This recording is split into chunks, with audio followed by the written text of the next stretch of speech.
السلام عليكم. soo dhawaada walaalaha Birole Islamic Media. Waa walaalkiin Cabdullaahi Maxamed Birole.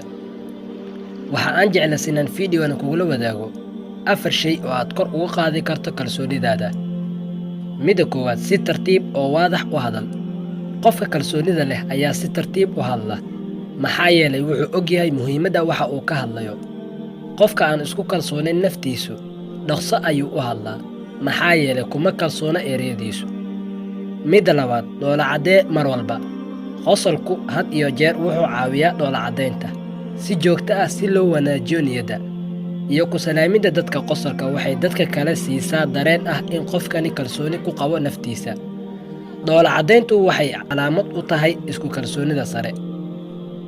Mida saddexaad, dejinta bartilmaameedyada yaryar.